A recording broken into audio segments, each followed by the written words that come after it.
The security alert came while I was at the hospital with my wife, Maya, for her 32-week pregnancy checkup. Our high-risk pregnancy had consumed every moment for the past month, between the gestational diabetes, the bed rest orders, and twice-weekly monitoring. My urban farm had taken a backseat. Motion detected in greenhouse sector 3. I almost ignored it, probably just the neighbor's cat again. But something made me open the app.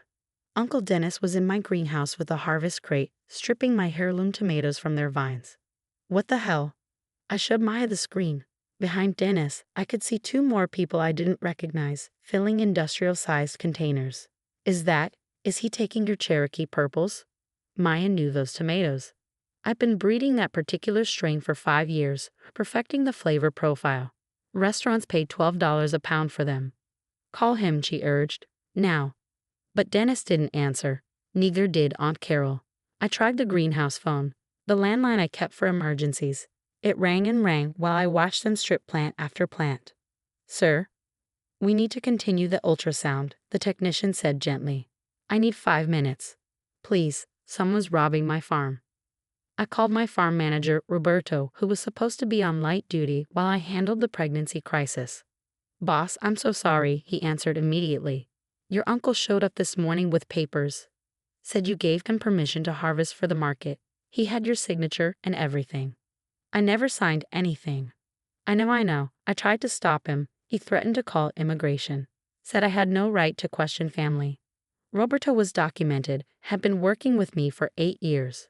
But the threat alone would have rattled him. Where is he taking everything? Downtown Farmers Market. He's got a whole crew. They've been loading trucks for 3 hours. 3 hours. 3 hours of systematic stripping of my life's work. Roberto, document everything. Take photos, videos. Don't confront them, just document. Already on it, boss. But Jake, they're taking everything. The microgreens, the heirloom peppers, even the experimental squash. The experimental squash. I've been developing a drought-resistant variety for 3 years, working with the state university. Those genetics were irreplaceable. I looked at Maya, pale on the examination table. Go, she said. I'll be fine. Go save our farm. Our farm. Because it wasn't just mine, it was our future, our baby's inheritance, our life's work. The drive from the hospital to the farm usually took 40 minutes. I made it in 25, calling our lawyer on the way. Agricultural theft is serious, Patricia said immediately. If he's selling at a farmer's market without certification, that's fraud. Do you have security footage? 8 cameras worth. Save everything. I'm sending a cease and desist to the market organizers now. What's he selling under? I pulled up the farmer's market vendor app. There he was. Dennis's Fresh Farm, family grown with love since 1962. 1962. The year my grandfather started farming. The grandfather who'd left the land to me, not Dennis, because I was the one who'd stayed, who'd learned, who cared. He's using my grandfather's legacy to sell my produce. Jake, that's trademark infringement on top of theft. This is escalating quickly. I arrived at the farm to find devastation. Rows of carefully tended plants stripped bare. Greenhouses emptied. The hoop houses where I grew specialty greens for high-end restaurants cleared out. Roberto met me with tears in his eyes. I tried, Jake. I really tried. I know, this isn't your fault. Show me everything. The security footage was damning. Dennis arriving at dawn with a rental truck and a crew of 6, using bolt cutters on my locks, systematically harvesting everything ripe and most things that weren't. Rough handling that damaged plants, broke irrigation lines, trampled bed systems I'd spent years perfecting. But the worst was the audio. Dennis, loud and clear, take it all. My nephew's too busy with his wife to handle this properly. Family shares everything. He'll thank me when he sees the profit. He destroyed the mycorrhizal networks. Roberto pointed to the disturbed soil. Ripped out plants instead of cutting. It'll take seasons to repair this damage. I did quick math. At minimum, $5,000 worth of produce headed to market. But the damage to future harvests, the broken systems, the destroyed breeding programs, closer to $50,000. Boss, Roberto hesitated. There's more. He sprayed something before harvesting. Said it was to make things look fresher. My blood went cold. Sprayed what? I don't know, some unmarked tank. But if he sprayed non-certified chemicals on organic produce. I ran to the greenhouse, found the empty tank. No label, but the smell was distinctive. Synthetic pesticide. On my certified organic farm. 5 years of certification, gone in one spray. The farmer's market was in full swing when I arrived with 2 police officers Patricia had arranged. Dennis had a prime corner booth, my produce displayed beautifully, customers lined up. Jake, he boomed when he saw me, all false cheer, came to thank me for handling sales. You're too busy with that baby situation, so family stepped up. You stole from me.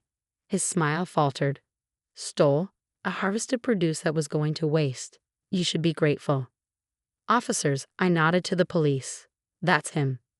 Sir, we need to see your vendor permits. Officer Martinez addressed Dennis. Of course. Dennis produced papers, all forged. My signature faked. My organic certification number used illegally. This is my nephew, Dennis tried. We're family. Tell them Jake. That produce is stolen. He broke into my farm, destroyed my crops, and contaminated organic produce with synthetic pesticides. The market manager appeared, face grim. Mr. Dennis, is this true? He's lying. Family disputes, you know how it is. I pulled out my phone, showed the security footage. Dennis with bolt cutters. Dennis directing the crew. Dennis spraying the unmarked chemicals. The crowd was gathering now. Regular customers who knew my legitimate booth, who bought from me for years. That's Jake's purple tomatoes, Mrs. Chin pointed. I'd recognize them anywhere. Why are you selling Jake's tomatoes? He gave me permission. Dennis was sweating now. Then you won't mind if we test for pesticide residue, the market manager said. We have kits for exactly this situation. Dennis tried to run, actually tried to flee through the Saturday market crowd. He made it about 10 feet before Officer Martinez stopped him. The test came back positive. Synthetic pesticides on produce being sold as organic. That's federal fraud, the market manager said quietly. Violating organic standards. We have to report this to the USDA. The arrests were swift. Dennis for agricultural theft, breaking and entering, fraud, and violating the Organic Foods Production Act. His crew scattered, but security cameras at the market caught their license plates. $5,000 worth of produce, I told the officers, plus $50,000 in crop damage. Don't forget the organic certification, the market manager added. If you lose that because of contamination, that's years of lost revenue. Dennis was processed and released on bail. He called me that night, furious. You ungrateful little shit. I was helping you. That produce was rotting. It was scheduled for restaurant delivery Monday. You do that. You've seen my harvest schedules. Family shares. Your grandfather would be ashamed. Grandpa left the farm to me because you wanted to sell to developers. Remember? That was business. This is family. This is my business, my certified organic business that you just destroyed. Destroyed? I sold some vegetables. You're being dramatic. You contaminated 5 acres with synthetic pesticides. Do you know what that means for organic certification? Silence. Then, so you'll spray some hippie oil and move on. Dennis, I lose certification for 3 years minimum. 3 years of premium prices gone. 3 years of contracts voided. You didn't just steal vegetables, you stole my entire business model. I'll fight this. You can't prove anything. I have 8 security cameras and 40 witnesses at the market. He hung up. The real devastation became clear over the next days. The state organic inspector arrived for emergency testing. Residue everywhere Dennis had sprayed. My certification was suspended pending investigation. Restaurants started canceling contracts. We're sorry, Jake, but we can't serve potentially contaminated produce. The university called about the experimental squash program. If the genetics were compromised by synthetic exposure, we'll have to start over. 3 years of careful breeding, destroyed. Maya went into early labor 2 days later. Stress, the doctor said. Our daughter born at 33 weeks, 5 pounds, perfect but fragile. I sat in the NICU, holding her tiny hand when Patricia called. Dennis hired a lawyer. They're claiming family privilege, that he had implied permission based on past practices. What past practices? Apparently, you let him harvest peppers 2 years ago. For his personal use, 5 peppers for his dinner. not commercial sale of my entire crop. I know, his lawyer is reaching, but Jake, the USDA investigation turned up something interesting. What? Dennis has been selling at markets across the state using forged organic certificates, not just yours, multiple farms. He's been running this scam for years. The federal charges piled up: interstate fraud, forging USDA documents, contaminating organic farms. The Organic Trade Association got involved, pushing for maximum penalties. Dennis's own farm, 40 acres of conventional corn, got inspected. Multiple violations: banned pesticides, falsified spray records, groundwater contamination. He's been cutting corners for decades, the inspector told me. Your situation just opened the door for us to look closer. His farm was shut down. The land couldn't be farmed for 5 years due to contamination levels. The fines topped $200,000. But I had my own problems. Without organic certification, I was hemorrhaging money. The restaurants that had waited lists for my produce now bought from competitors. The farmers market customers drifted away. We can rebuild, Maya said, our daughter finally home after 3 weeks in ICU. It's just vegetables. It's not just vegetables, it's trust. 5 years of building relationships, gone because he wanted to make a quick buck. The trial was swift, the evidence overwhelming. Security footage, forged documents, chemical tests, witness testimony. Dennis took a plea deal: 2 years prison, $50,000 restitution, lifetime ban from farmers markets. This is family persecution, he shouted at sentencing. Since when is helping family a crime? When helping involves breaking and entering, theft, and federal fraud, the judge replied. You didn't help your nephew, you destroyed his livelihood out of greed. The community response saved us. A GoFundMe started by market customers, restaurants agreeing to buy conventional produce at reduced prices until we could recertify. Fellow farmers donating starter plants. Nobody messes with one of ours, the market manager said, handing me a check from vendor donations. It took 3 years to get organic certification back. 3 years of rebuilding soil biology, reestablishing beneficial insects, proving to inspectors that the contamination was gone. Roberto stayed through it all. You gave me a chance when nobody else would. I'm not leaving now. We diversified. Greenhouse hydroponics that couldn't be contaminated. Value-added products from conventional produce.